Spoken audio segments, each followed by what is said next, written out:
All right, you weren't kidding about this one, this research methodology text. Deep dive is right, wow. I think we might need a research grant and some scuba gear to get through this thing. It's funny how many people think That we should. research methodology is just for, you know, And hopefully by the end of this, you'll be navigating research studies like a pro. academics tucked away in ivory towers. But really, it's the secret sauce behind so much of what we interact with every single day. Okay, I like where you're going with this. Break it down for us. How is understanding research methodology relevant to, say, someone's morning commute or their choice of breakfast cereal? Well, let's take that morning commute. Imagine you're stuck in traffic again. The worst. Now, a transportation authority might use exploratory research, like interviewing commuters and analyzing traffic patterns to understand why the congestion is so bad. Okay. And those findings could then lead to solutions like new bus routes or ride-sharing initiatives. Okay, so no more just throwing up our hands and saying, traffic is traffic, what can you do? Research could actually lead to fewer cars honking around me during rush hour. Amazing. Precisely. And then there's that box of cereal. Ever notice those health claims on the front? Low in sugar boosts your immunity. Those claims are usually based on, you guessed it, research. Understanding research methodology gives you the tools to assess whether those claims hold water or if they're just clever marketing. So basically, it's about becoming a more informed and discerning consumer, not just of products, but of information itself. You've hit the nail on the head. Now, this text dives into a lot, but Chapter 1 starts with a foundation. Why bother with research at all? It's about exploration, description, and explanation. And I find the explanation part is where it gets really interesting for a lot of people, because that's where we get into cause and effect. Right, like is there a link between certain types of exercise and stress reduction, or between spending time in nature and overall well-being? Those are questions a lot of us are asking these days. And those are the kinds of questions that explanatory research seeks to answer. But before we jump to those juicy conclusions, we need to lay the groundwork, which is where descriptive research comes in. So back to our traffic example, before we can figure out how to ease the congestion, we need a clear picture of what's actually happening on the roads. Precisely. How many cars are on the road at peak hours? What routes are people taking? Are there any patterns related to weather or local events? Descriptive research paints that detailed picture, which then informs the search for solutions. It's like a detective gathering clues at a crime scene. You can't solve the mystery without first understanding the who, what, where, and when. Okay, so we've got exploratory research laying the groundwork, descriptive research painting the picture. What about qualitative versus quantitative research? It feels like those two are always duking it out in the research ring. It's not a cage match at all. Right. They're more like dance partners, each bringing their own unique moves to the floor. Quantitative research is all about numbers, measuring and quantifying what's happening. So in our traffic example, quantitative research would be measuring the speed of traffic at different times of day, the volume of cars passing through certain intersections, things like that. Exactly. Makes sense. And that data is incredibly valuable. But then you have qualitative research, which digs deeper into the why. Instead of just measuring traffic speed, you might interview commuters to understand their experiences. What causes them the most stress during their commute? What factors influence their route choices? That kind of thing. Precisely. And often the most powerful research uses both approaches. The numbers from a traffic study might tell us that congestion is particularly bad on Tuesday afternoons. But qualitative interviews could reveal that there's a popular farmers market that day, causing a surge in traffic to that area. So it's not about one approach being better than the other. It's about using the right tool for the job, and often combining those tools for a more complete understanding. Exactly. Now, Chapter 2 gets into what makes research good research. And it's more than just fancy graphs and big words. It's about the rigor, the thoughtfulness that goes into designing and conducting a study. They specifically mentioned that a large amount of data doesn't automatically make research valuable. It's like they say, garbage in, garbage out. Right. And a key part of ensuring the data isn't garbage is generalizability. Essentially, it's asking, how applicable are these findings to a wider population? A study on the effects of sleep deprivation on college students might not be generalizable to, say, middle-aged professionals or retirees. So just because a study finds something interesting doesn't mean it applies to everyone or even every situation. Context is key. Absolutely. And that's where understanding the nuances of research methodology becomes so crucial. Okay, so we're starting to see the bigger picture of research methodology, why it matters, the different types of research, the importance of rigor and generalizability. But how do researchers actually gather the data they need? It feels like Chapter 4 opens up a treasure chest of different methods. It does. It really does. It's like uh, choosing the right tool from a well-stocked toolbox. Each method has its strengths, Okay. and researchers need to carefully consider what they're trying to study before deciding on the best approach. They mention surveys, interviews, observations. It's like having a whole detective's kit for gathering clues about the world around us. I like that. I like that analogy. And just like a detective chooses between dusting for fingerprints or interviewing witnesses, researchers have to weigh the pros and cons of each method. So walk us through some of those choices. When would a survey be the best tool for the job? Surveys are great for collecting data from a large number of people relatively quickly and efficiently. Uh, Imagine you're researching attitudes toward climate change. okay. A well-designed survey can reach a large and diverse sample of the population, giving you valuable insights into public opinion on this critical issue. But if you want to really delve into those opinions, understand the why behind people's beliefs, wouldn't you need something more in depth than a survey? Absolutely, and that's where interviews shine. Interviews allow researchers to have those one-on-one conversations that uncover the nuances of individual experiences and perspectives. The text even talks about different types of interviews: structured, semi structured, unstructured. What's the difference? Is it just me, or does unstructured sound a bit like letting a conversation wander wherever it may? It can seem that way, but Mhm. don't be fooled. An unstructured interview is still very much guided by the research question, but it allows for more flexibility and exploration. Imagine you're interviewing someone about their experience living with a chronic illness. An unstructured interview might allow their story to unfold naturally, potentially revealing unexpected insights that a more rigid, structured interview might miss. So it's about striking a balance between having a clear focus and being open to those unexpected detours that can lead to valuable discoveries. Exactly.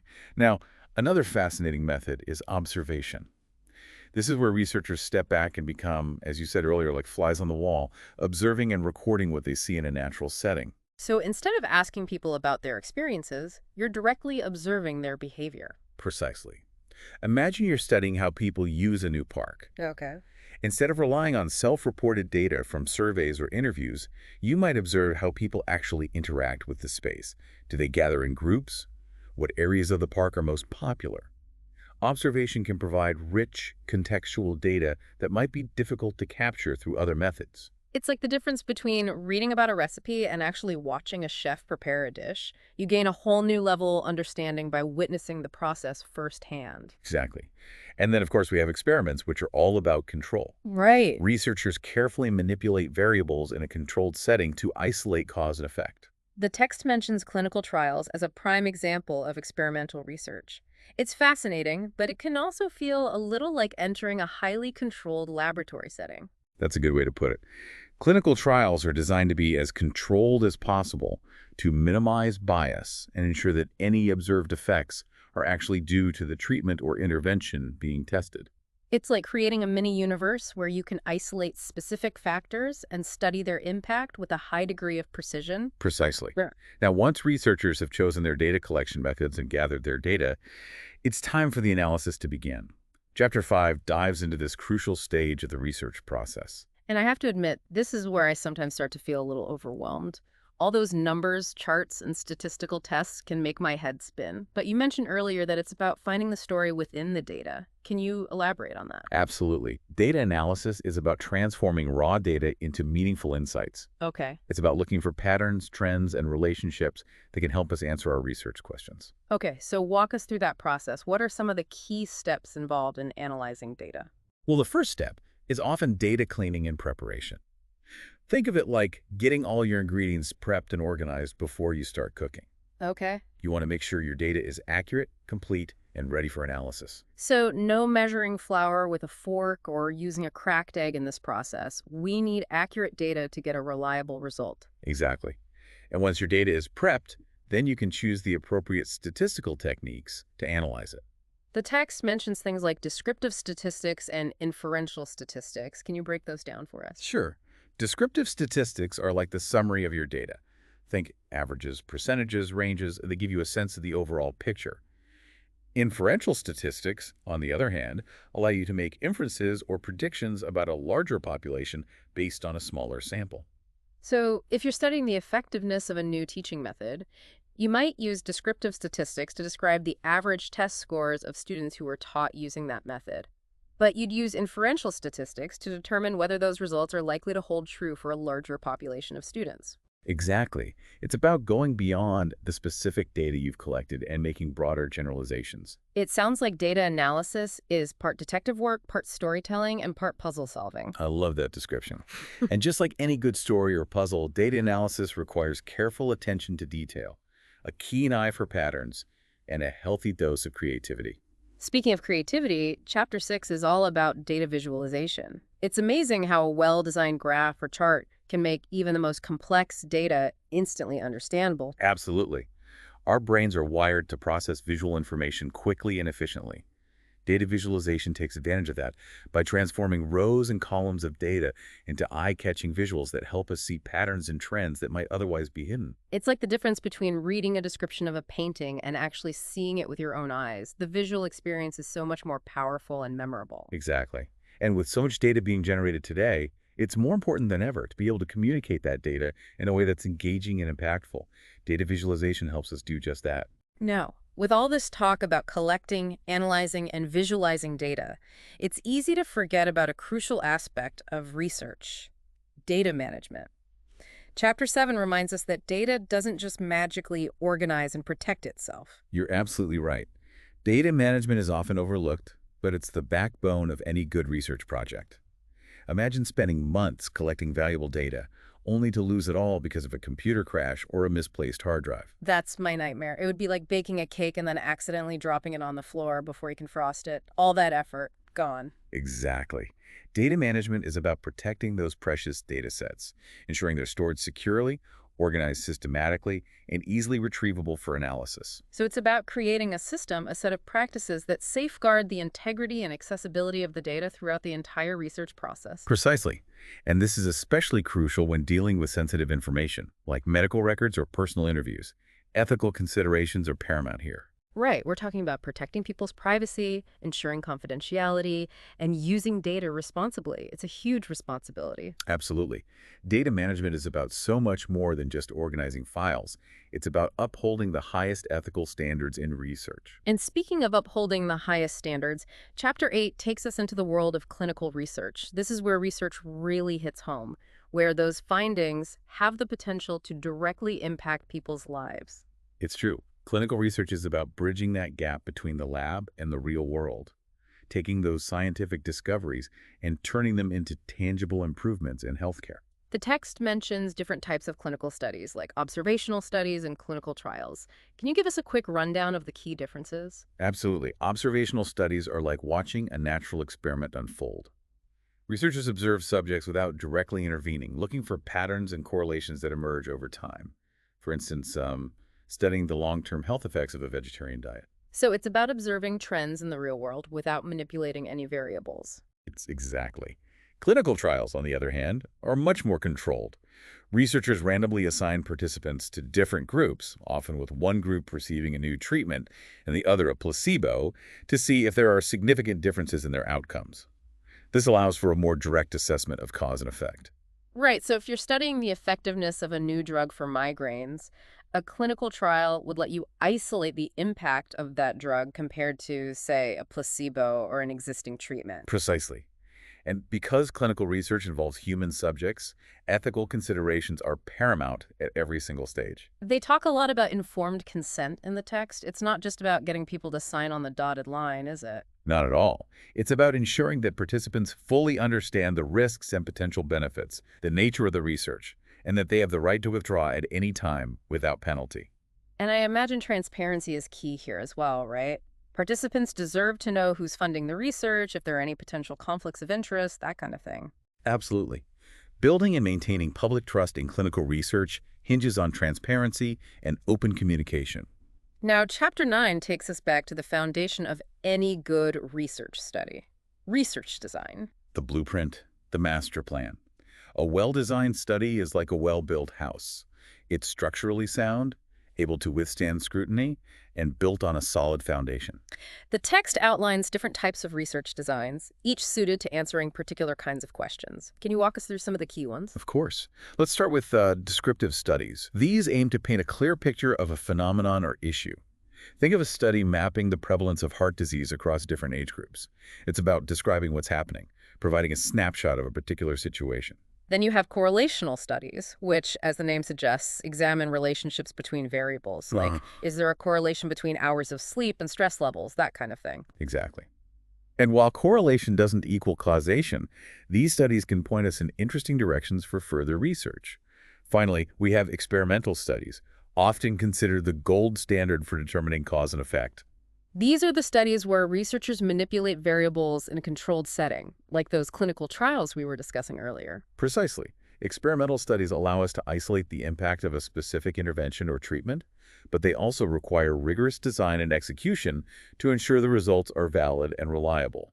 It's like the difference between observing that birds sing more on sunny days versus setting up a controlled experiment where you expose birds to different light conditions and measure their chirping behavior. One gives you a general observation, while the other helps you pinpoint cause and effect. A great analogy. And that's really the power of understanding research design. It allows us to ask better questions, design more robust studies, and ultimately gain more reliable knowledge about the world around us. So as we reach the summit of this research methodology mountain, what's the key takeaway you hope our listener walks away with? That research isn't some esoteric practice reserved for academics and labs. It's a way of thinking critically, of asking questions and seeking answers in a systematic and rigorous way.